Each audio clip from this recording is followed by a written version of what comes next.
Muchas gracias. Buenas tardes. Buenas tardes. Quiero agradecer a la doctora Adriana Sáenz la invitación para presentar este segundo volumen, cuya lectura pues, constituyó todo un placer, y agradecer también a la Facultad de Filosofía, pues además de felicitarles por su aniversario, y qué mejor manera de celebrarlo que con un evento cultural como este. Los estudios de género en las humanidades han tenido en las construcciones culturales una importante línea de investigación casi desde sus orígenes.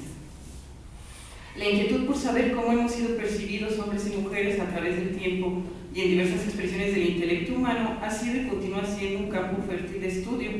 como lo demuestra el libro, no solo el volumen 2, sino también el 1, que hoy nos convoca. Fruto del esfuerzo editorial de varias instituciones de educación superior y de dependencias gubernamentales michoacanas, que ya han sido mencionadas, lo que nos demuestra la importancia del género como corriente de investigación consolidada y su fuerte presencia en las agendas políticas, el volumen 2 de Prototipos, Cuerpo, Género y Escritura es producto de una selección de ponencias presentadas en el Congreso Internacional del mismo nombre. Como su propio nombre le indica, el libro tiene dos hilos conductores fundamentales. Los prototipos en tanto construcciones culturales que se asumen, se exteriorizan o se transgreden desde el discurso escrito, y el cuerpo como una de las manifestaciones particulares de ese discurso. En torno a dichos ejes, los coordinadores de este segundo volumen, Adriana Sáenz, Bernardo Pérez y Elizabeth Rivero, se dieron a la tarea de armar un libro bien estructurado, con base en una lógica temática y cronológica que no rechaza las aportaciones provenientes de disciplinas ajenas a la literatura y que, bueno, como ya ha sido mencionado, pues es uno de los mayores aportes de la obra. Si bien es la literatura la fuente principal de la que abrevan la mayoría de los textos que conforman la obra. Así, al lado de la presencia también mayoritaria de las y los especialistas en lengua y literatura, encontramos contribuciones de historiadoras y antropólogas, lo que resulta en un ejercicio interesante de reflexión y comparación, enriqueciendo el resultado final que aquí se presenta. En dicha reflexión conjunta encontramos pues al cuerpo femenino, per se y en relación con el masculino, como sujeto y objeto de investigación. Podemos entonces hallar al cuerpo erotizado, al cuerpo idealizado y regido por normas conductivas y morales, al cuerpo travestido, al cuerpo poseído y al cuerpo torturado y sacrificado. El contenido se dividió en tres tramos, un tanto desbalanceados por el número de textos que conforman cada uno, pero igualmente efectivos. De acuerdo a la fuente principal de análisis de los trabajos, denominados entonces poesía escrita por mujeres, el primero, el ideal femenino en el periodismo, el segundo, y el cuerpo en algunos textos culturales. En el primero de ellos encontramos las contribuciones de Leticia Romero y Ludivina Cantú, quienes analizan a dos poetisas mexicanas contemporáneas, Coral Bracho y Minerva Margarita Villarreal, respectivamente. En la primera se analiza un contexto en que varias poetas mexicanas se atrevieron a transgredir un entorno literario en el que el erotismo se escabulle, ejemplificando lo anterior con el caso de Coral Bracho, una de las autoras más importantes del país. Leticia Romero nos advierte que el objetivo de su trabajo es, y cito, discernir cómo es que las diferencias sexuales, cargadas de significados culturales, se imprimen en la noción de cuerpo e intervienen en la escritura creativa destinada a dar cuenta de la experiencia erótica. Fin de cita.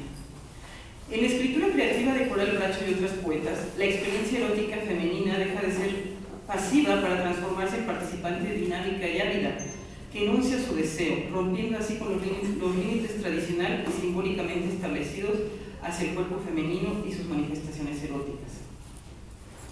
Por su parte, la obra de la poeta natural de Nuevo León, Minerva Margarita Villarreal, es, por así decirlo, más conservadora en tanto que percibe los sentimientos femeninos en vinculación a los deseos masculinos,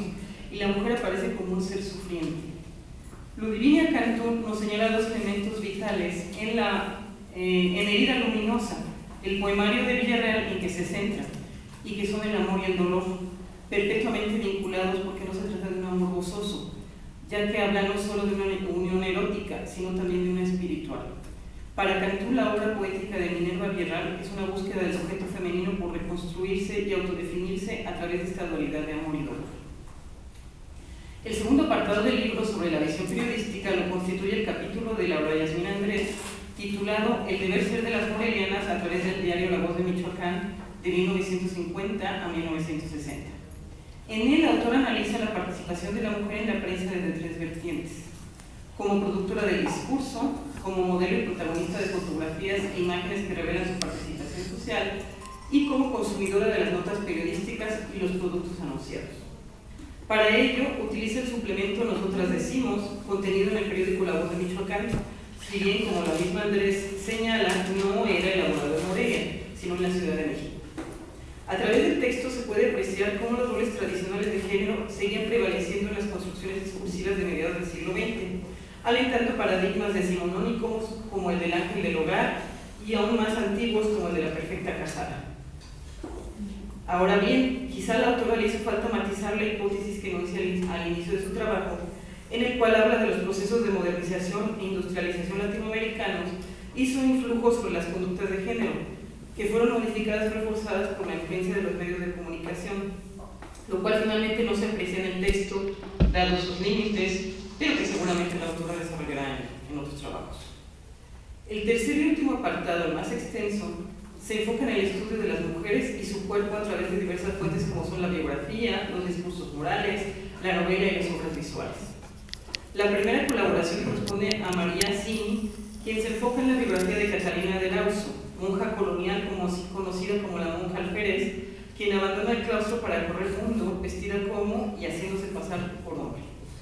El trabajo de Cini resalta un interesante ejercicio que invita a la reflexión y al cuestionamiento y que puede resultar polémico, dado sobre todo el uso anacrónico de algunos conceptos. Para Cini, la importancia de una figura como Catalina de Erauso en el mundo colonial hispanoamericano radica en su cuestionamiento a los modelos de identidad, utilizando su propio cuerpo para crear una nueva, en la que el ideal de belleza femenina desaparece bajo el simulacro y la mascarada, metaforizando la complejidad de la sociedad colonial y dando lugar a lo que la autora denomina la construcción de una identidad fundacional, la del travesti mundo novista, en alusión a la Nueva España. María Luisa Arcandó Chacón es la encargada del segundo artículo, un sólido análisis de la llamada literatura de avisos,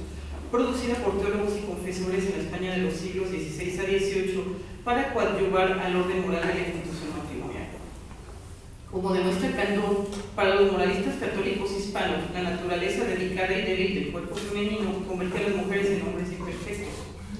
Pero este cuerpo imperfecto tenía una clara funcionalidad establecida a partir de su capacidad reproductora, de la cual es un vehículo. Y es aquí donde se centró el discurso moralista hispano, en el cuerpo femenino como receptáculo y su necesidad de mantenerlo casto al matrimonio. A la vez, el cuerpo de la mujer podía convertirse en un principio de disolución social, dada su intrínseca naturaleza sensual, por lo cual debía ser educada, según la literatura de avisos estudiada, con base en un modelo concreto que pedía a las mujeres, y cito a la autora, en el cuerpo la sencillez y la austeridad, en las actitudes los silencios, la modestia y la compostura. En suma, el discurso del barroco español pedía a las mujeres un cuerpo contento. En Cuerpo y Mundo, acercamiento al mosaico femenino en el trabajo de Inés Arredondo, Mónica Cecilia Arana nos acerca a la figura de la escritora sinaloense y cómo en sus cuentos muchos personajes femeninos se colocan por diversas circunstancias en los límites del modelo normativo.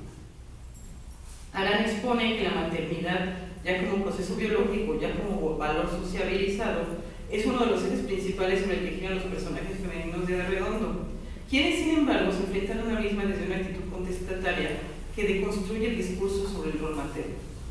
El rechazo a la maternidad, la superposición del papel de esposa sobre el de madre o el incesto son algunos de los elementos que integran el universo materno-femenino de la escritora, quien de esta manera cuestiona el prototipo femenino imperante, al menos en una de sus concepciones más establecidas, como lo es la maternidad. Una escritora es también el centro del análisis del siguiente trabajo, de la autoría de Cristina Mondragón, quien eligió la novela Los años falsos de Josefina Vicent para analizar la fuerza simbólica patriarcal,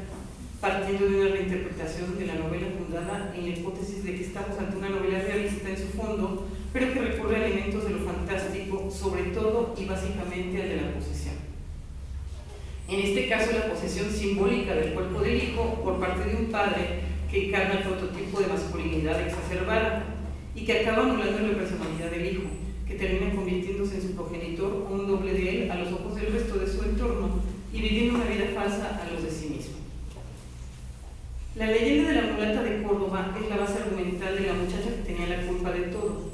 obra de Gustavo Sanz, que Helga Vega examina con el fin de desentrañar su estrategia discursiva. En este sentido, Vega hace más un análisis de composición literaria que un rastreo de los prototipos culturales de género.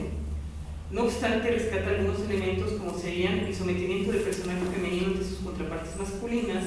la violencia y principalmente la fragmentación simbólica del cuerpo femenino a través de la tortura.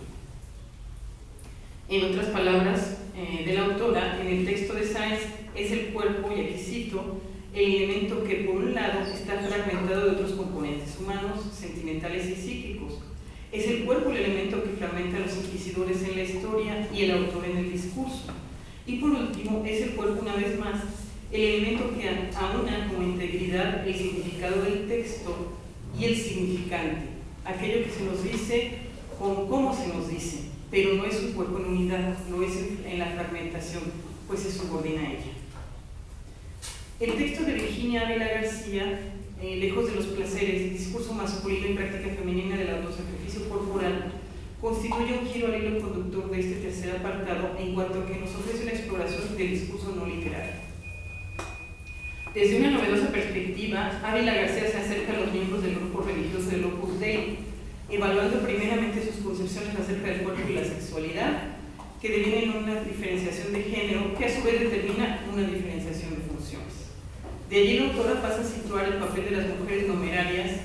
que así se les llama a las que pertenecen al grupo, ¿no? a la obra del Opus Dei, pertenecientes a dicha agrupación, quienes deben entregar sus cuerpos figurativamente castos a sus creencias religiosas, convirtiéndose en esposas de diosas, semejantes a una monja, ajenas a las tentaciones de la carne. En su camino de devoción, y según se establece desde el discurso masculino, las numerarias deben practicar la autoflagelación y la mortificación corporal como formas de purificación. El dolor se concibe así como una forma de control de la sensualidad del cuerpo femenino. Sin embargo, y según los postulados de la obra, el cuerpo mortificado no debe mostrar señales de la obra del Opus Dei, quiero decir. Las numerarias deben mostrarse alegres, agradables a la vista, deben cuidar su aspecto y deben estar de buen humor. A través de estas disposiciones se da un proceso de cristianización de las actividades cotidianas, que las mujeres creyentes asumen como natural y deseable, construyendo en última instancia lo que Ávila denomina una forma más dentro de la diversidad de ser mujeres. El trabajo que cierra esta sección y el libro es el de Paola Virginia Suárez Ávila, quien realiza un seguimiento a la producción artística de mujeres que cuestiona la representación androcéntrica. Como punto de partida, Suárez Ávila efectuó un recorrido sobre la incorporación artística contemporánea a través del arte feminista, que promovió contenidos de género en los discursos visuales, para después acercarse a los grupos artísticos fronterizos, centrándose finalmente en las creaciones de artistas afincadas en la ciudad de Tijuana. Suárez Ávila aprecia la importancia que tiene el contexto específico fronterizo, las relaciones de género y el papel social y la formación de la identidad regional de las mujeres, así como el uso de los cuerpos de hombres y mujeres en las producciones artísticas objeto de estudio. Sobre el último aspecto, los cuerpos y los valores de género que tradicionalmente les son atribuidos son cuestionados por los artistas visuales, reflexionando sobre problemas del mundo globalizado actual que afectan la concepción del cuerpo, cuestiones médico-sanitarias, prácticas de consumo, violencia, etc. Y por ende contribuyendo a generar la necesidad de una discusión colectiva y lo que digo. Con esta visión muy contemporánea cierro el libro de prototipos, género y escritura, que cumple sobradamente con el objetivo trazado por los coordinadores en la introducción del mismo, que los textos que lo conforman contribuyeran al quehacer científico y promovieran la reflexión en el conocimiento. Me parece que el libro se constituirá en una obra de referencia para todas y todos aquellos interesados en las construcciones culturales con énfasis en el discurso escrito, los referentes simbólicos, el cuerpo y la sexualidad como producciones sociales, en el campo de las humanidades y las ciencias sociales en general. Celebro entonces el interés de los involucrados por publicar y difundir la presente obra. Muchas gracias.